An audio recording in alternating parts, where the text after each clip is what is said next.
And the way I think about it is stop talking about buying software. You're hiring an employee. And so the question is, Do you want to hire an engineer? yeah. But it's Right. an interesting question. And, I think this is the biggest prediction that I'd made 18 months ago, which is the return of the buy versus build dilemma. And it's very real. And so I think good news is I think it eliminates a lot of frauds. I think a lot of software companies that don't deserve to exist go away. You're listening to Unchurned, brought to you by the Gainsight Podcast Network. 18 months ago, Brett Queener predicted that 75% of customer-facing software companies would disappear. So he did something unusual. He turned his own AI agents loose to grade his predictions. And the verdict? He was right. The moats that software companies counted on are now just the price of entry. But here's what he found next. In an agentic world, you don't buy software anymore. You hire it. And the only thing that separates winners from the dead? Something he calls the judgment layer. I'm Josh Schachter, and today on Unchurned, Brett Queener, Managing Director of Bonfire Ventures and early Salesforce executive, on why judgment may be the only moat left.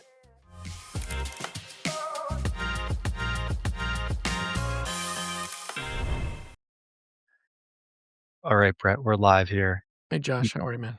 I'm doing well. You just published your next chapter of movie. One that you Yeah. remind me you'll finish by 2027 when it'll be completely obsolete because it's too Yeah. long, that one. Yeah. Is that your thing? Is that you write War and Peace so that by the time people are done, they don't catch the ending, you're on to the next one?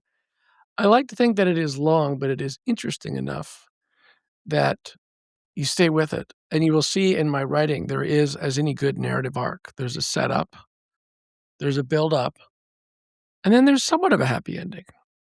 And so sometimes I bury the lead, etc. But it's important, as we know with AI and the rest of it, to give people proper context. This was just a little long because we're at another moment. What I think for the last 2.5 years, we've been in the GPT moment. And all the startups and the thing, and these winners and Cursor and all that's the GPT moment. It's like the amazing Copilot. But the Copilot is still very much, I'm a human and you have an assistant and you help me do my job. But I am the OS, I instruct. The last 60 days, we're in a brand new era, what I'll call the Claude Code, Claude Co-work. And the reason I call it co-work versus code is that code seems, I don't know how to write code. Co-work allows you to get in initially, and then you'll get into Claude Code because you'll be like, oh boy, or the Codex, and then these new models. And the interesting things about these new models that GPT and others are building is they're using their own code building agents to build the next versions of their models. And what we're moving to now is that agents are like employees. They don't have AGI, but they're semi-autonomous. But you don't give it tasks to help you do a job. You assign it an outcome. It can be a big outcome. And then you tell it to build the team to work with you to go do the work. And instead of you instructing every step of the way, in the old way, you'd be in a prompt and then you'd keep instructing. And then, oh my God, the prompt got too big and it got memory, like that whole thing. Your role as a human moves from I'm giving instruction in doing the job, but it's helping me do it, to you're not doing the job, others are doing the job, and you're moving to review and management. And that's the new era that we're in. And you were telling me a second ago off the air yeah. that I got to start building. Yeah, and so the point of the matter is I can tell you it, you can read the Slack and you can read the stuff. But can I wait 6 months for the next evolution of it when it's No, because if you're in technology, whether you're an investor in technology or whether you work in technology, it's very important for you. It's not like, if you don't do it now, you're obsolete, but you will be obsolete at some point. For you to grok and understand what this is. We just talked about the new responsibilities you're working on at Gainsight, and at the end of the day, you can't properly approach those responsibilities because in your responsibilities, you got, okay, what's the issue? What are we trying to accomplish? Where do we stand? What are the metrics? And you'd be like, all right, well then, okay. And then what are the people? What's the team and how do we organize and it's specialized and I got to go manage the team and then there's the information loops, blah, blah, blah, blah, blah, blah, blah. Or you're trying to build a product or whatever it is for a customer. You need to go into the products, these AI products, and go deep just a little bit. So then you go, oh boy, let me rethink this. Mm-hmm. What's possible? What's possible now? Because, and then it almost becomes irresponsible for you not to do that. And when I say get into the tool, what I just mean, like, look, Claude Code is scary to you. Go, look, start with vibe coding an app. I'm like, oh, this is pretty cool. And in the vibe coding, what you'll understand is, oh, the old world of like, I think we should solve this problem. I don't know what it looks at. Let me go write a bunch of PRDs and then hand it to dev, and then they build stuff, and then it comes back, and there's information loops, blah, blah, blah, blah, blah, blah, blah, blah, blah, blah, blah, blah, blah, and it doesn't work. So God forbid you need to deploy Gainsight because your customer success people have to help people figure this out. Just oh, wait a minute. I see something visual. And this is the part of the article, the judgment layer I didn't mention. This is the revenge of like, all the people that were in the humanities and the classics were shutting down those programs across the colleges to pump out STEM kids. It's like not revenge of the nerds. It's like it's revenge of the dilettantes. Like if you have good judgment, woo-wee. And so it's just this whole back and forth, like, no, just do this. Instant feedback. Oh, well, just do this. Then you're like, oh my God, I just came in here to build some simple app, and oh my God, let's just keep going. Right? Yeah. I did this yesterday. What was your article on? We didn't actually introduce your article to the audience when we pressed record. Well,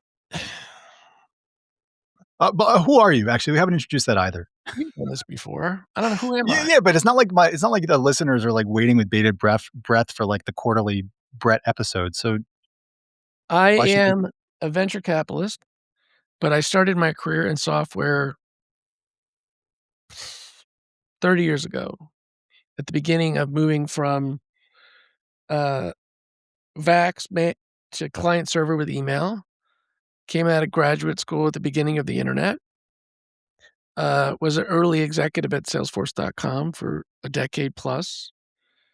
Ran a co-ran a startup, which is a successful outcome, and I've been an investor in seed stage companies. And I've been writing for the last 16 to 18 months for my own therapy. Josh says the pieces are long, but my therapy sessions are long.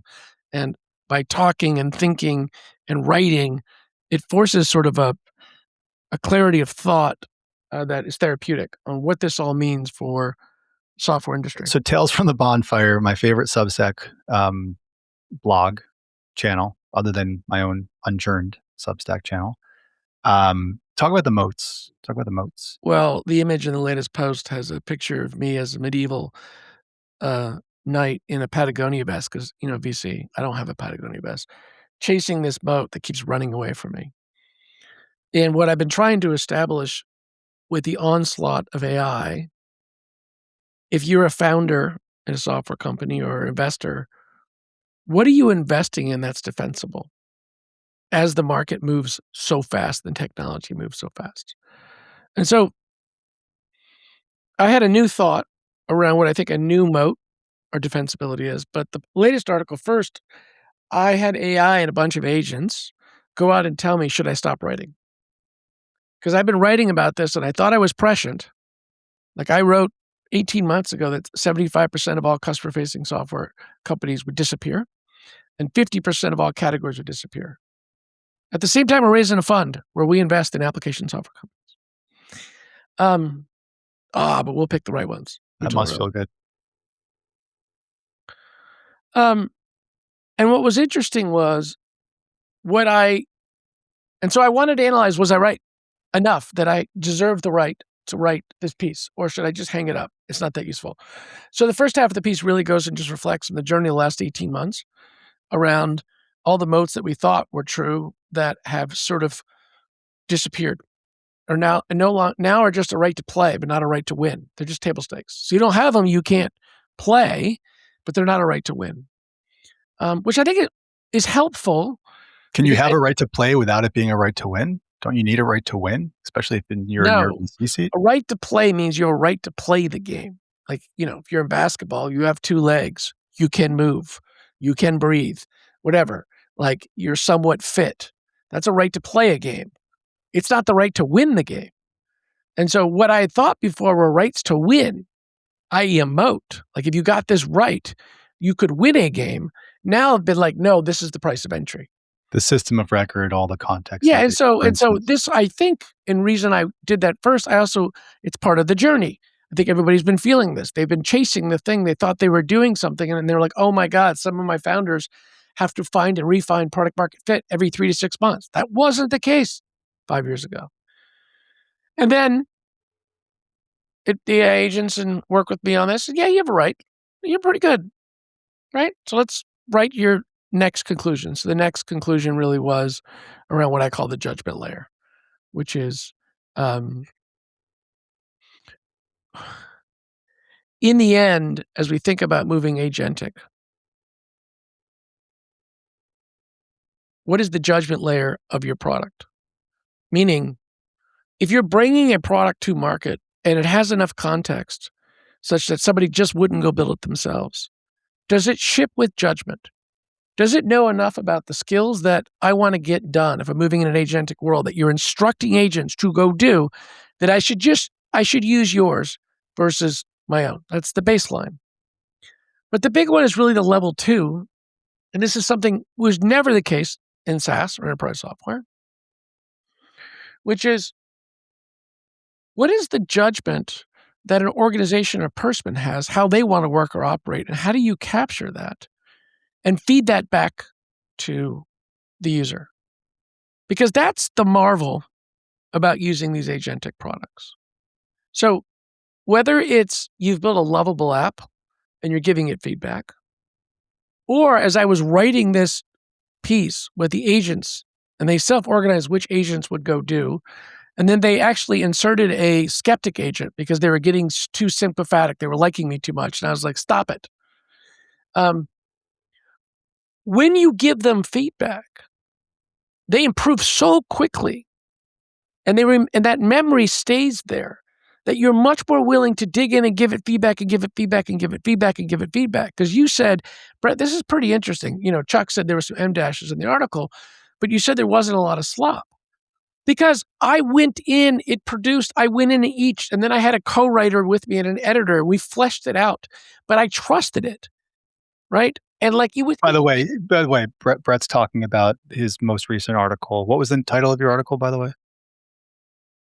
Whatever. In the end, I think judgment may matter the most. Something like that. Cool. On his Tales from the Bonfire. But anyway, you keep on saying things that the audience doesn't have context for. They weren't in the text thread, right? So I was applauding you on having no AI slop, like your article. And Chuck was like, "There's some M dashes in it," because AI does like M dashes. Chuck hates M dashes. If you ever want to piss Chuck off like I piss you off, just give him some M dashes. It's fine, but he hates M dashes because it's usually associated with slop.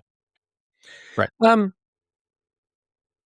So, and if you just think about this, if you're building product, if you're using product in the past, you use some product like, this sucks. You're like, oh, you got to go in and configure your personal settings or your configuration or change a bunch of workflow rules. Like, and what? That gets logged as a request or CSM hears it and maybe it shows up in a product 9 months later. And I'm already like, But now I'm like, dude, this is wrong. Go do this. Okay, thanks. We'll keep that in note. We need to buy software anymore, Brett? That second layer is very important for a software provider. Next question. You said, do I need to buy software anymore? Yeah. If it's a given problem that you're trying to solve, that is very easy to make sense of the context, and it's somewhat generic, and you don't actually care about best practices imbued in it, like you think you know better how to do something. No.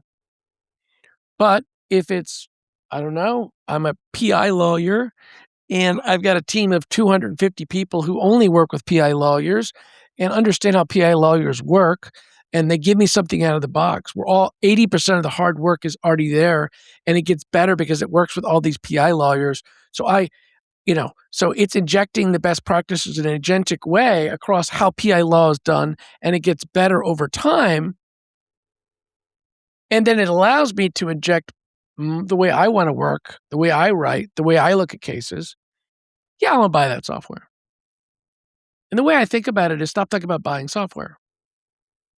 Do you want to you're hiring an employee, and so the question is Do you wanna hire an engineer? yeah. But Right. it's an interesting question. And, I think this is the biggest prediction that I'd made 18 months ago, which is the return of the buy versus build dilemma, and it's very real. And so I think good news is I think it eliminates a lot of frauds. I think a lot of software companies that don't deserve to exist go away. I hope by the way, are you putting these predictions on Kelshi? 'Cause you could be making a lot of money with all of your AI predictions. No, no, it's it's not a bad idea, but no. Until next time, I say, thank buddy. you.